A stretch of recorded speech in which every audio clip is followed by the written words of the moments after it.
Thank you, thank you. Well, I know that it has been a long day, long program here. Thanks for staying with us for this long.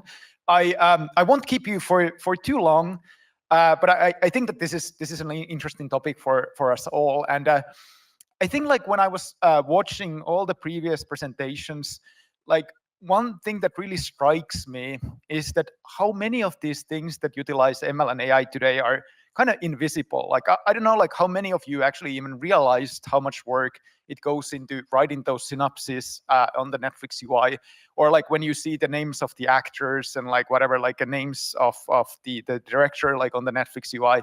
That actually there's a whole like a content knowledge graph, and of course like not to mention the fact that like when you order stuff from Amazon or whatever, like kind of there's the whole like a logistics optimization that goes on behind the scenes. Not to then mention even the fact that like soon you will be able to call Mark Cuban and like ask for advice. So the absolute like amazing thing about like all these ML and AI things is that it's kind of everywhere all the time, all at once, and yet like what we see is kind of really only the tip of the iceberg. And well, talking about the tip of the iceberg and the fact that, of course, this question of AI has been on top of everybody's minds, I guess, like now for the past couple of years, there would be many other topics as well that I would love to talk about. But I mean, like AI is always something that, of course, like it needs to be mentioned because it is factually going to be very transformative for the next decade. So let's wrap up today by looking into the question of AI, of course, like in the context of Metaflow. And I believe that like probably many of you are like interested in building maybe Gen AI applications of your own. Actually, maybe I should ask, like, how many of you are like building something with LLMs today? I mean, if you can put the hand up. Okay, that's a good number. I mean, definitely like at least half of the people. So let's talk about that.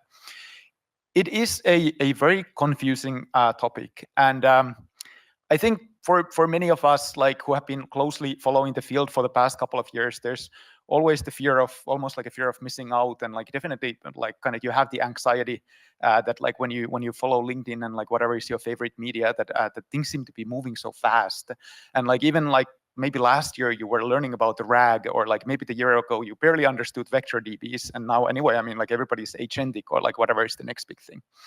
And in actually like creating some sense out of this chaos, I find this mental model really quite useful.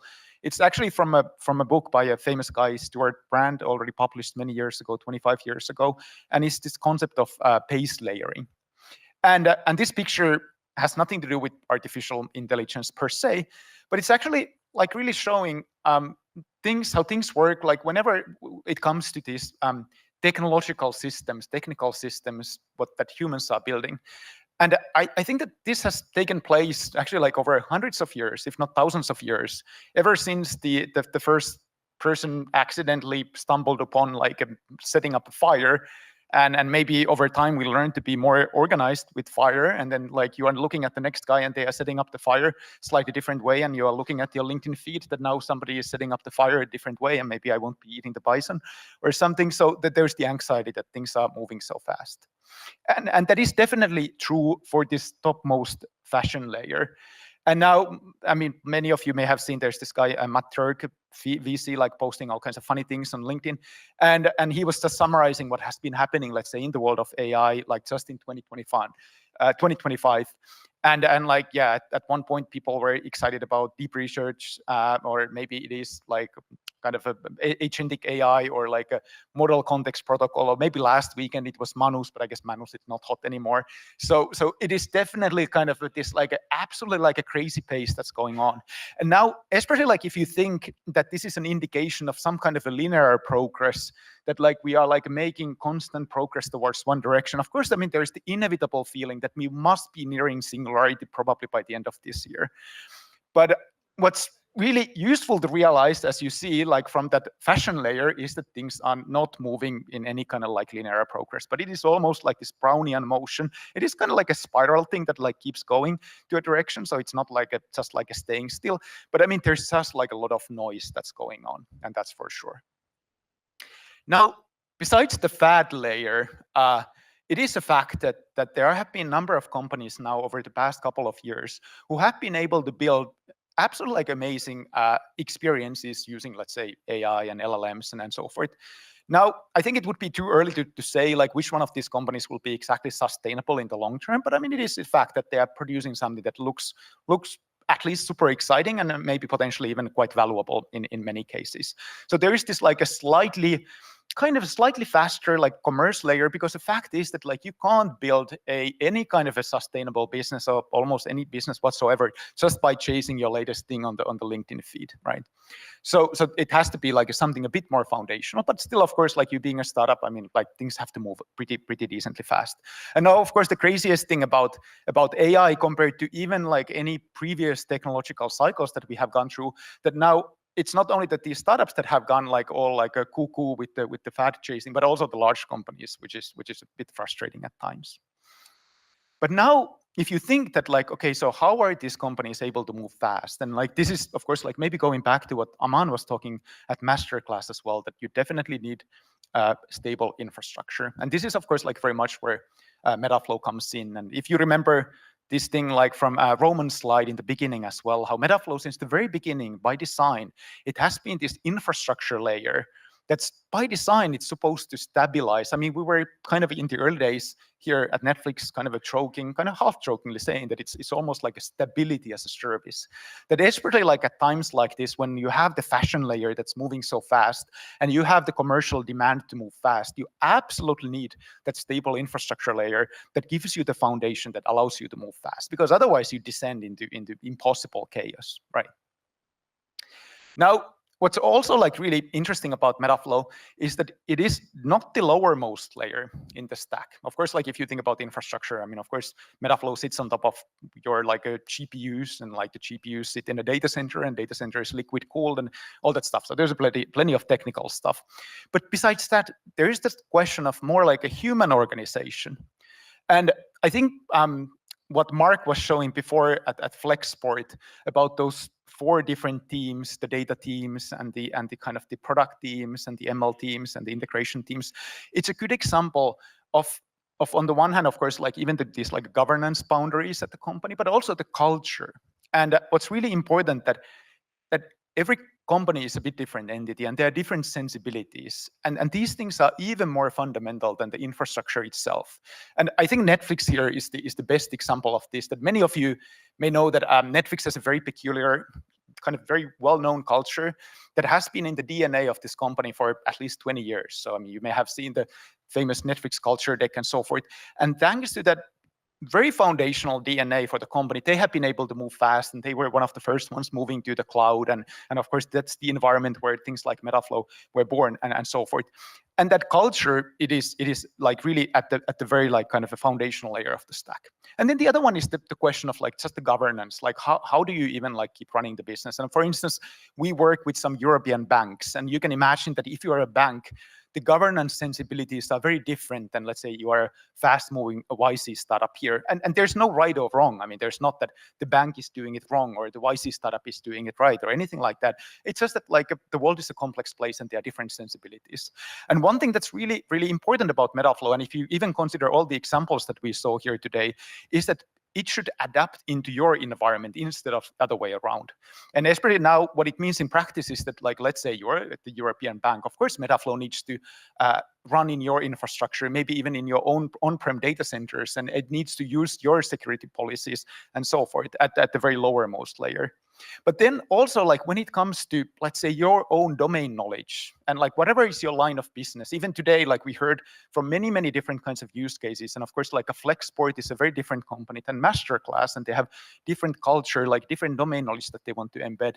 Like we want you to embed that domain knowledge then like on top of Metaflow, which then like provides these like very foundational services. But so that, let's say, if you are a YC startup optimizing, let's say, new anime characters, like using Gen AI, of course, like you want to do things differently. You have your own libraries compared to, let's say, the European bank analyzing, let's say, financial reports or whatever it might be. So you should have that flexibility. So, okay, so that's kind of like the big picture and like how you can like kind of rationalize like what is Metaflow's role in the stack. And next time, like when you like whatever will be the fashionable thing on LinkedIn next week, the question is not that, okay, I mean, is this going to replace Metaflow, and like should I use agentic AI instead of Metaflow? But it's more so that like, well, I mean, once I have the stable infrastructure, I have the freedom to follow whatever fashion I decide to choose to chase every week. But let's see like what it looks like in practice. And I feel that like in many ways, the next slide will be summarizing like many of the topics that you already saw today, like which is great, which is to show how Metaflow can help you to build these futuristic AI systems for the next decade. So let's take a like a very practical example from ChatGPT. Not that there would be anything that special about ChatGPT. I mean, it could apply. The same discussion could apply to any other applications as well. But I mean, it's a really like well-known service, of course. And let's say in this case, like you know how things go. Like you prompt the model and like tell a joke about LLMs, and then like you get something that like may be funny or not, depending from your point of view. And now let's say that this was an interview question, and like you were being, let's say, interviewed here at Netflix, you wanted to get a job, and somebody asked you that, okay, so how does this work? What's going on behind the scenes? Can you explain, right? And of course, there's a lot of depth to it, but I mean, at the high level, at least if you think about like how things were working maybe 1.5 years ago, you could say that, okay, maybe it's something like this. You go to the whiteboard and you draw something like this, that, okay, there's a prompt, and then the prompt gets sent over HTTP to some service in the backend, and then there's maybe like a Python endpoint, whatever, like maybe it is like the Java endpoints that we just heard, or like whatever it might be. And then there's a service that maybe somehow like you run the tokenizer, so you turn the kind of the prompt into tokens, and then they kind of get turned into a tensor. And then there's all the machinery like at the inference layer that then takes that and like it goes through the model and does a zillion matrix multiplications and then tensor operations to then start predicting the kind of the probabilities for the output tokens. And now, given that it's such a computationally heavy operation, it needs to basically run on GPU, so otherwise you would be waiting for days to get the responses. So that's why you need the GPUs there, and that's why NVIDIA is pretty much the most valuable company in the world. And then like output will be the other way around, that like then you get the tokens out and then you like provide the response, and that's pretty much what it does, right? And of course, like abstracting over like a zillion details, especially on the modeling side. Now, for many of you who have been following how things have been evolving, let's say between 2023, 24, and now this year, is that increasingly like things are looking more like this, where I really like hesitated putting the word agent there, because factually it's just a piece of Python code, and it's like really makes it sound like way too fancy, and I think it's endlessly confusing people, because people start imagining some kind of like James Bond sitting there in the middle, like doing smart things. It's like just a Python code, right? But what the Python code does is that also there are other Python pieces of Python functions, like kind of, I think it's useful to think these functions, and then you still have the model. But now the kind of a gotcha here is that instead of you just like making the one request to the model, now the model can say that, okay, it's smart enough to realize, or like it has been like a fine-tuned to realize that, well, I can actually, let's say, call a tool to get more information. Let's say you could search the web, or like maybe you run some math, or like whatever it might be. So this model has access to other pieces of Python code. And now also, like what is super important is that, as probably all of you know, by default, the models can only answer to things that they have been exposed to in their training data sets. So now, let's say 2 weeks ago, we released this new feature like a dev stacks in Metaflow. And if you go to ChatGPT today and you said that like don't search the web, you are not allowed to peek, then it wouldn't know anything about the dev stacks just because it's a new feature. So then like how people have been working around this problem is that you have a database of some kind, like where you have, let's say, all the Metaflow documentation, and then like when you get the prompt, then you go to the database and see that, okay, there's a documentation page about the dev stack, and let's slap it in the prompt, and then like the LLM can figure out that, well, this actually seems relevant, and put that as a part of the response. And this is of course called retrieval augmented generation, or RAG, and now people have been doing this, and there's of course a question that like how does it relate to all this agentic stuff and so forth.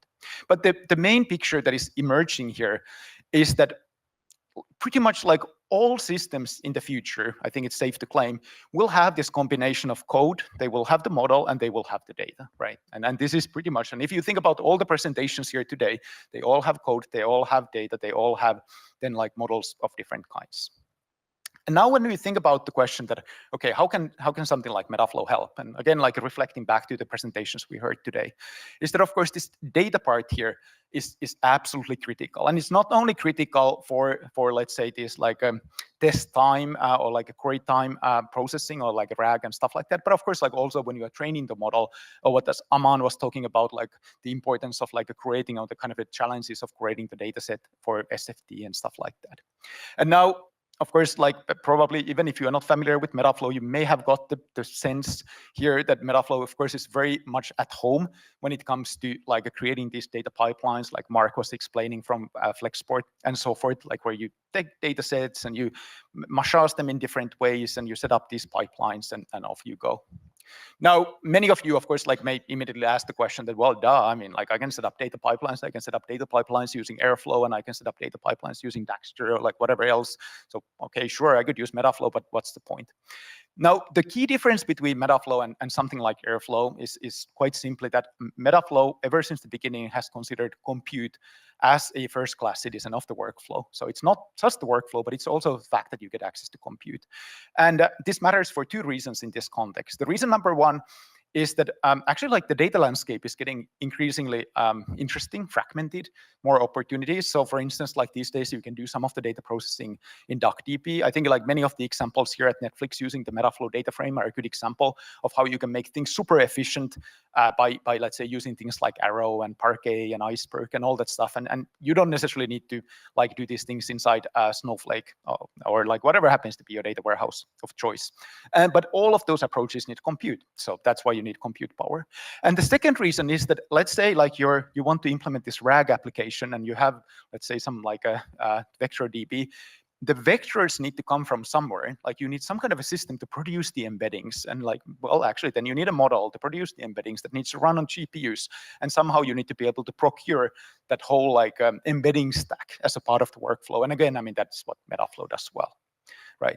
And I just included here a snippet, like kind of from Shruti, like who just happened, I think yesterday, like talking about this, like when like a VC staff, of course, like really trying to think that what's going to matter in the future. And there's the realization that, oh my gosh, I mean, there's so much data stuff that needs to go on. The data actually still makes a difference. And that is, of course, very true.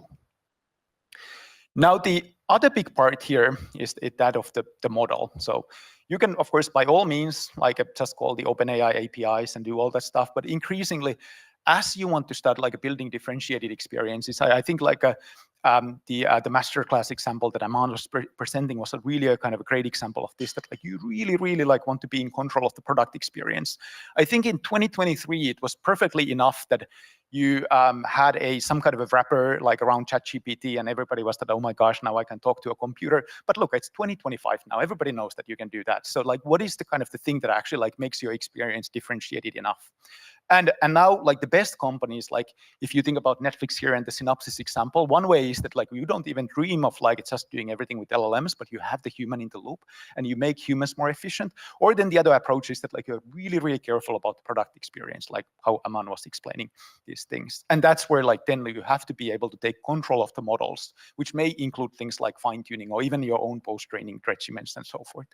And now this is of course an area also like where we have been investing a lot for the past couple of years. So now you can do things like even distributed training of large models on Kubernetes, or you can load foundation models fast from Hugging Face. And just the feature that we released a month ago, the checkpointing, I would claim that it's one of the nicest checkpointing features like out of there, like of any tools, like when it comes to be able to like use checkpoints like flexibly during development and production and so forth, and many other features that help you in this domain as well. And then imagine that like you have put everything together here and like you have your data pipelines and you have your fine tuning and everything going on. Of course, like one question is that like, well, where do you get the resources? I just wanted to highlight this thing because it just came out 2 days ago on Tuesday, that let's say now there's a practical problem that you may need to have access to a big bunch of GPUs. Like also like one thing that we have been heavily investing in is making sure that at least like you are not being bottlenecked by some artificial hardware scarcity. And like, for instance, there are these providers like Nebius that's building data centers left and right, like with the latest and greatest NVIDIA hardware, H100s, H200s, Blackwells coming later this year, that are like readily integrated with Metaflow. So like if the thinking is that like we can't do fine tuning because we can't get access to resources, that shouldn't be the case at all. Now, these things like won't be like built as a kind of waterfall that you build it once, but as you already heard, like in all the presentations today that involved LLMs, it's always an iterative process. And I think that there was a great question before, like about the synopsis case and like what happens, like when OpenAI yanks a model away, or like there's a new amazing model by the Llama team. So you need to be able to test these things. And as all of you probably have realized, and at this point, that these evaluations are hard and nobody can figure out how to run a globally amazing evaluation like what like LLM is the best. I mean, I think that that's fundamentally impossible. We will never have a oracle that says that this is the absolute best LLM and this is worse, because it is very context dependent. The best thing you can always do is that you can at least do this like a relative comparison, that given like a two different alternative approaches, like can we say that this thing works at least as well as this other thing, like in our context. And this is exactly, again, like where this thing like what we have in Metaflow with the namespaces and versioning, what you heard Triadev like saying in the context of CKG, and like earlier Gabriela in the context of Synopsys coming in so handy, that you can take the whole stack, everything that you have built, including the data pipelines and including the fine tuning and including absolutely everything, and you can create a kind of full copy of that, and then like replace one part. Maybe we replace the model, or maybe we replace the prompts, or maybe we replace the kind of some way how we do data pre-processing, and then you run it side by side with the existing version, and then you see if you work at least as well as the previous version. And then of course, like you may want to layer your own evaluations on top of that. Now, like probably another kind of a piece of feeling that you may have got like throughout these presentations here is that many of these systems have been built over actually like many years. Like the CKG, I mean, like it has taken many like kind of a person years to build that system, and like obviously, like let's say people at master class have been like building theirs also like with like a very diligently like kind of testing, doing really foundational research. So it's not that like anybody will get these things right like from the get-go. So now also like having talked to hundreds of companies who are like trying to build these systems, I think that there are like clearly like some stages emerging. And I just wanted to share this as the last thing in my presentation, so that also like to reduce any kind of like a FOMO or like trying to say that like you are kind of failing as a human being if you are not doing all these things today. But like really, I mean, just to kind of put things in perspective. So pretty much everybody that I ever talk with, everybody starts by calling whatever like off-the-shelf APIs, whether it's OpenAI or like Anthropic or like whatever, and that's always a totally fine starting point. And absolutely the easiest way always is to just like you can even like write some prompts by hand and like see if you get anything sensible out of it. And then the next thing is that you can of course like build it like a little like a whatever Python wrapper around it, and then it starts looking like a product. And this is exactly why we have such a frantic fashion layer in the AI going on, because it's so very easy to put these things together, like just here at the stage one without doing almost anything, and you get something that like makes at least a nice demo and so forth. So that's definitely an okay starting point. Now, like pretty much the thing that then like once you want to take the next step, what you realize that, well, I mean, at least to include our domain-specific information, we kind of need to do at least something maybe like a RAG-like, or something that like includes our specific information in the system.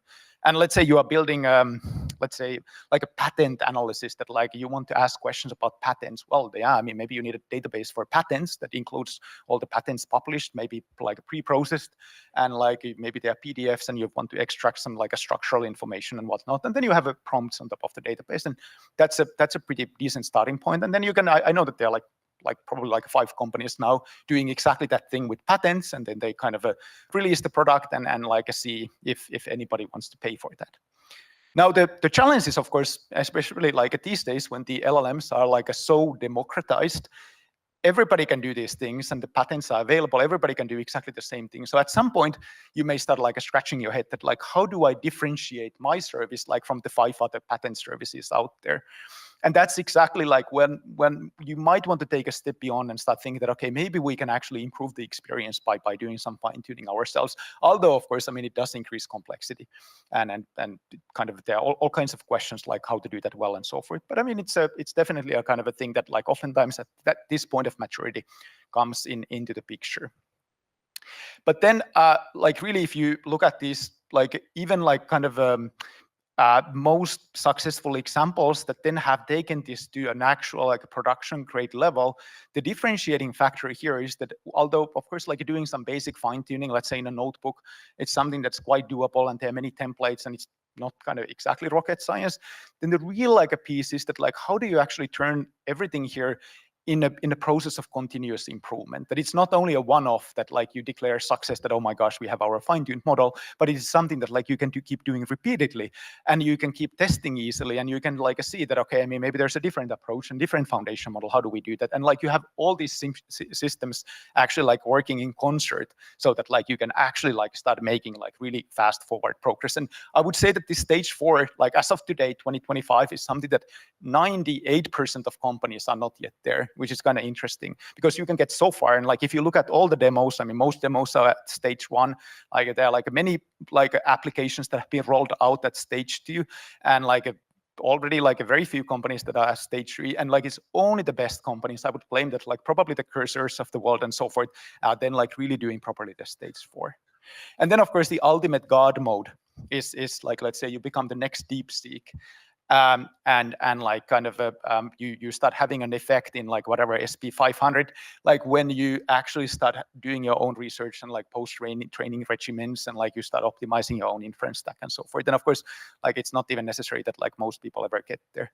But the main like a point like of this like a section here in my presentation is also that like Metaflow provides those like a foundational layers that like when you want to start like going, especially like after that like a stage 1 and like you want to start setting up the data pipelines, you want to maybe start like a fine-tuning the models, following the footsteps of like a master class and like what Netflix is doing here, or like you want to start unifying your teams in the way of like what Mark was explaining at Flexport, Metaflow can really help. And now in practice, like many times, it's not something that like you can do by clicking a button like that. There are like many questions that oftentimes come up. So definitely recommend you to join our Slack channel. It's a very friendly channel, almost 5,000 people there. So yeah, please join the Slack. Now I will let everybody go. And actually, like I want to remind you that like we have some really nice Metaflow swag bags outside. So before you head out, like please grab one of those. Thank you.